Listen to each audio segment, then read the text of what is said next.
आइए जानते हैं छत्तीसगढ़ के प्राचीन इतिहास के अंतर्गत रामायण काल को। रामायण काल में छत्तीसगढ़ को दक्षिण कोसल के नाम से जाना जाता था। जनश्रुति के अनुसार बिलासपुर जिले में स्थित गांव कोसला रामायण कालीन दक्षिण कोसल का केंद्र था। इस काल में कोसल दो भागों में विभक्त था। पहला उत्तर कोसल अवध, जो वर्तमान में अयोध्या क्षेत्र कहलाता है।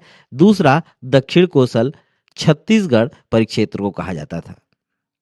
दक्षिण कोसल का बड़ा भाग दंडकारण्य क्षेत्र के अंतर्गत समाहित था, जिसे सघन वन क्षेत्र की स्थिति के कारण महाकांतार भी कहते थे। वाल्मीकि रामायण के अनुसार अयोध्या के राजा दशरथ का विवाह दक्षिण कोसल के राजा भानुमंत की पुत्री भानुमति से हुआ था, जो कि कोसल राज्य की राजकुमारी से होने के कारण विवाह पश्चात कौशल्या कहलाई। भानुमंत का कोई पुत्र नहीं होने के कारण दक्षिण कोसल का राज्य राजा दशरथ को प्राप्त हुआ। श्री राम ने माता से प्राप्त दक्षिण कोसल का राज्य अर्थात छत्तीसगढ़ पुत्र कुश को उत्तराधिकार में प्रदान किया एवं ज्येष्ठ पुत्र लव को जो है उत्तर कोसल दिया। इस समय दक्षिण कोसल की भाषा कोसली थी, जो कि छत्तीसगढ़ की प्राचीन भाषा है।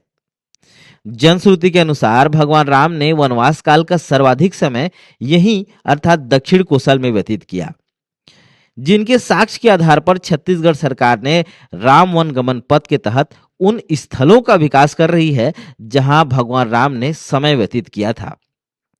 राम वनगमन पथ की बात करें तो इसकी शुरुआत 22 नवंबर 2019 से हुई तथा इसका उद्घाटन 7 अक्टूबर 2021 को चंदखुरी रायपुर से हुआ।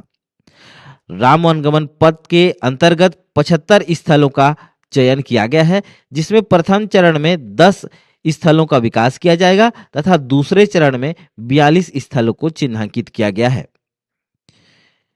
राम वनगमन पथ की कुल लंबाई 2260 किलोमीटर है तथा कुल लागत 137 करोड़ रुपए आवंटित किए गए हैं।